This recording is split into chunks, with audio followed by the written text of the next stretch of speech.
Press the Lord, जय मसीह की। आइए परमेश्वर की जीवित वचन से देखेंगे मत्ती का पुस्तक अध्याय 22 1 से आगे देखेंगे। देखिए इस प्रकार यहाँ पर लिखा हुआ है कि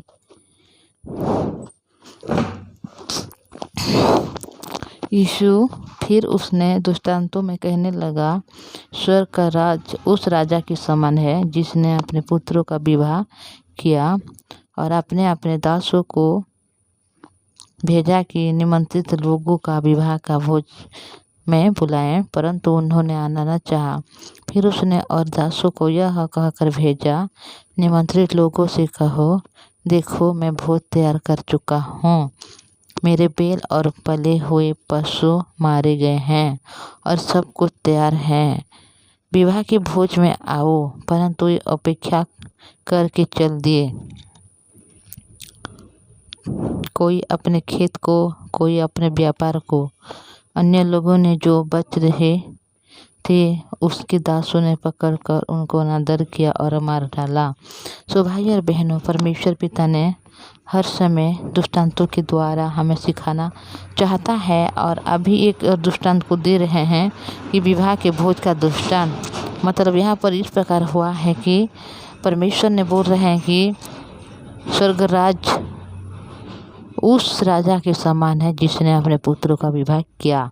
सो यहाँ पर एक राजा है जो अपने पुत्र को विवाह कर रहा है और वह जब विवाह होता है तो इसके बारे में आप सबों को पता है कि जब विवाह करते हैं कोई तो हर एक लोगों को, जो अपने लोग रहते हैं, हर लोगों को निमंत्रित दिया जाता है। तो जब विवाह का भोज मतलब स्टार्ट हुआ तो उसी समय वह जो जिस जिन लोगों को वो लोग निमंत्रित किए थे, हर लोगों को बुलाने के लिए वहाँ पर वह जो राजा है अपने दासों को भेज रहे हैं, क्योंकि जो राजा के जो पुत्र के विवाह हो रहा है उन विवाह में शामिल होने के लिए जिस लोगों को वह निमंत्रित दिए थे, हर एक को यहाँ पर बुलाने के लिए भेजे। तब दासों ने जब वहाँ पर निमंत्रित लोगों को बुलाने के लिए गए तो यहाँ पर इस प्रकार हुआ कि आना न चाहा उन्होंने, बोल के यहाँ पर लिखा गया है। जिन जिन लोगों को निमंत्रित दिया था उन लोगों ने आने के लिए नहीं चाहा। और फिर उसने और दासों को यह कहकर भेजा, निमंत्रित लोगों से कहो, देखो मैं भोज तैयार कर चुका हूँ। सो भाई और बहनों, देखिए वो एक घर में अगर विवाह होता है, एक साधारण घर में अगर विवाह होता है तो हर विषय की उन लोग तैयार करते हैं और हर विषय का उन लोग प्रस्तुत करते हैं। तो एक राजा के पुत्र का अगर विवाह हो रहा है तो सोच सकते हैं आप कि कितना ज़्यादा यहाँ पर तैयार किए होंगे। तो यहाँ पर इस प्रकार लिखा गया है कि उन लोगों ने निमंत्रित लोगों से कहो कि देखो मैं भोज तैयार कर चुका हूँ। मतलब यहाँ पर जब भोज तैयार कर चुके हैं वहाँ पर मेरे बैल और पले हुए पशु को मारे गए हैं, सब कुछ तैयार है। मतलब जब विवाह कोई करता है तो हर विषय को वहाँ पर प्रस्तुत करता है। और क्यों प्रस्तुत करता है कि जितने लोगों को निमंत्रित किया है उन सब लोग वहाँ पर आएंगे, खाएंगे, पिएंगे और क्या करेंगे, दूल्हा दुल्हन को आशीर्वाद देंगे। और ये इस प्रकार रहता है कि जो अपने लोग अपना जो लोग रहते हैं, अपने रिश्तेदार रहते हैं, उन सबों को उन लोग एक साथ इकट्ठा होते हैं और मौज मस्ती करते हैं। तो यहाँ पर जो राजा ने जिन जिन लोगों को निमंत्रित किया था उन सबों को जब दासों ने बुलाने के लिए गए हैं तो उन लोग कोई भी आना ना चाहा। एक भी ऐसा नहीं है कि वो आ सकता था, पर यहाँ पर कोई भी नहीं आया, बल्कि हर एक बात यहाँ पर क्या हो गया था, भोज तैयार होकर चुका था और परंतु मतलब सब कुछ तैयार हो चुका था। और ये बोल रहे हैं कि देखो सब कुछ तैयार हो चुका है और विवाह के घर में आ जाओ बोल के, परंतु वे उपेक्षा करके चल दिए, कोई अपना खेत को, कोई अपने व्यापार को। अन्य लोगों जो बच गए रहे थे उसमें दासों को पकड़ के उसका अनादर किया और उसको मार डाला। तो भाई और बहनों, यहाँ पर जिन जिन लोगों को निमंत्रित किए थे उन लोगों ने आना ना चाहा, बल्कि इस प्रकार कर रहे हैं, कोई अपनी मतलब काम में चला जा रहा है, कोई अपने खेत में चला जा रहा है और कोई अपने बिजनेस में चला जा रहा है। पर जो जिन जिन लोगों ने वहाँ पर रहेंगे उन लोग क्या कर रहे हैं, जो राजा के दास लोग उन लोगों को बुलाने के लिए आए हैं, उन लोगों को, जो दास लोगों को अनादर कर रहे हैं, ऐसा कि मार भी डाल रहे हैं। तब राजा को क्रोध आया और उसने अपनी सेना भेजकर उन हत्यारों का नाश किया।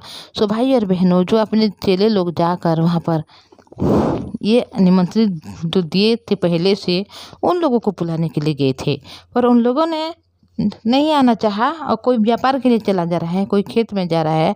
और जितने भी लोग वहाँ पर से पहले तो निमंत्रण पत्र उन लोग लिए होंगे, फिर भी उन लोग क्यों नहीं आ रहे हैं, ये यहाँ पर नहीं लिखा गया है। पर उन लोग अपने दास लोगों को मार डाल रहे हैं। तो जो राजा को इस बात के बारे में पता चला कि जो दासों ने उन लोगों को बुलाने के लिए गए थे, निमंत्रित लोगों को, उन लोगों ने उनका अनादर किया, इतना नहीं बल्कि उन लोगों को मार दिया बोल के, तो राजा को बहुत ज़्यादा क्रोध आया और वो क्या कर रहा है, और भी दास लोगों को भेज कर उन सबों को फूंक दिया बोल के यहाँ पर लिखा गया है। तो हथियारों को जो भी नाश कर रहे थे, हर किसी को नाश किया और उसको नगर में फूंक दिया। तब उसने अपने दासों से कहा, विवाह का बहुत तो तैयार है, परंतु निमंत्रित लोग योग्य नहीं ठहरे, इसलिए चौराहे पर जाओ और कितने लोग तुम्हें मिले सबको विवाह के भोज में बुला लाओ। अतः उन दासों ने सड़कों पर जाकर क्या बुरे क्या भले जितने मिले सबको इकट्ठा किया और विवाह का घर अतिथियों से भर गया। तो भाई और बहनों, एक राजा जो अपने बेटे का विवाह कर रहा है, इतना बड़ा बोझ दे रहा है, उन लोगों जिन को बुलाने के लिए पहले से निमंत्रित किया था, उन लोगों ने अगर नहीं आया तो राजा का ऐसे तो मतलब खुला तो नहीं रहेगा। राजा है वो सबसे बड़ा जिसे कहते हैं हम लोग। तो ये बोल रहा है कि जिन जिन लोगों को हम लोग निमंत्रित दिए थे, उन लोगों तो यहाँ पर आने की कोई योग्य नहीं ठहरे, इसीलिए क्या करो, चौराहे में जाओ और जितने भी लोग हैं हर किसी को यहाँ पर निमंत्रित करके लाओ। तो वहाँ पर जब राजा की बात इस प्रकार कहे तो हर मनुष्य क्या कर रहे हैं, उनके दास लोग जा रहे हैं और यहाँ पर जाके जो चौराहे में जाकर कि हर किसी को यहाँ पर भोज के लिए यहाँ पर बुला ला रहे हैं। वो दासों ने सड़कों में जा रहे हैं और क्या भले क्या बुरे हर किसी को जो भी मिले हर किसी को बुलाकर राजा के विवाह के घर में बुला रहे हैं। तो जब इतना ज़्यादा लोग हो गए, क्या भले क्या बुरे हर एक को जिसको वो देखते हर एक को बुला लिए, तो क्या हो गया, विवाह के घर अतिथियों से भर गया बोल के यहाँ पर लिखा गया है।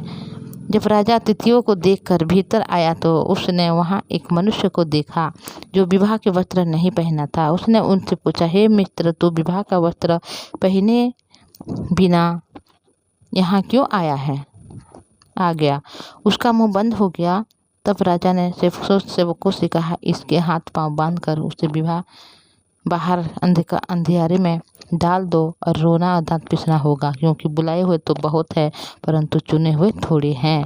तो भाई और बहनों, यहाँ पर देखिए इतना ज़्यादा लोगों को चौराहे में जाके, रास्ते में जाके, सड़क में जाके जितने भी लोग वहाँ पर थे, क्या भले क्या बुरे हर मनुष्य को लेकर आ गए। इतना ज़्यादा अतिथियों से विवाह का घर यहाँ पर भर गया बोल के लिखा गया है।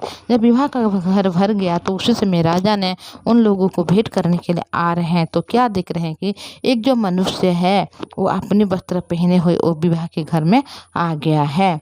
तो ओहो, राजा देखे और बोले कि हे मित्र, तू अपने मतलब विवाह के वस्त्र बिना पहने हुए तू क्यों आ गया है। तो वो जो मनुष्य कुछ नहीं कर पाया बल्कि अपने सिर को नीचे झुका लिया। तो इसी वजह से वो राजा ने उनको बोला कि उसको निकालो, अंधेरे में डाल दो जहाँ रोना और दांत पिसना होगा, क्योंकि बुलाए हुए तो बहुत है पर चुने हुए थोड़े हैं बोल के वचन कहता है।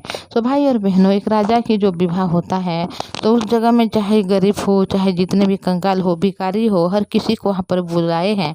चाहे जितने मतलब यहाँ पर क्या भले क्या बुरे हर एक को बुलाए हैं बोल के वचन कहता है। तो इन सबों को जब वहाँ पर बुलाए तो उन लोगों को राजा ने इस प्रकार किया होगा कि अपने वस्त्र को छोड़कर राज्य के वस्त्र उन लोगों को दिए होंगे। इसीलिए तो यहाँ पर इस प्रकार लिखा गया है कि कोई एक मनुष्य है जो राज्य के वस्त्र ना पहने हुए अपने वस्त्र में राजा के पास में जब गया तो राजा उसको देखकर बोला कि हे मित्र, तो अपने वस्त्र को पहने हुए यहाँ पर क्यों आ गया है। तो वो कुछ बोल ही नहीं पाया, इसी वजह से उसको मतलब अंधेरे में डाल दिए जहाँ रोना और दांत पिसना होगा। और बुलाए हुए तो बहुत है पर चुने हुए थोड़े हैं बोल के पवित्र वचन कहता है। तो भाई और बहनों, इस जो हम लोग जो ये कहानी के रूप में जो दुष्टांत परमेश्वर ने हमें बताना चाहता है, ये केवल कहानी नहीं है, क्योंकि परमेश्वर इस प्रकार पहले कहा है कि मतलब स्वर्ग राज्य उस राजा के समान है जो अपने पुत्रों का विवाह कर लिया है बोल के। तो एक स्वर्ग के बारे में यहाँ पर लिखा गया है कि सचमुच में परमेश्वर पिता ने स्वर्ग के बारे में किसके विवाह के बारे में, स्वर्ग में किसके विवाह के बारे में लिखा गया है, और निमंत्रित लोग कौन है जो नहीं आए, और जो चौराहे में जो रास्ते में थे उन लोग कौन है, वो क्या भले क्या बुरे हर लोगों को जो बुलाया उन लोग कौन है, और जो वस्त्र को मतलब जो राजा जिस वस्त्र को दिया था उस वस्त्र को पहने हुए जो आया था उस मनुष्य कौन है। इनके बारे में हम सटीक रूप से इनसे जो आने वाले वीडियो हैं उनसे हम लोग सटीक रूप से इसके बारे में हम लोग देखेंगे। सचमुच में परमेश्वर ये वचन के द्वारा, ये दृष्टांत के द्वारा हम जो मनुष्य को क्या दिखाना चाहते हैं, क्या बताना चाहते हैं, उस रहस्य को अगले वीडियो में हम जानेंगे भाई और बहनों।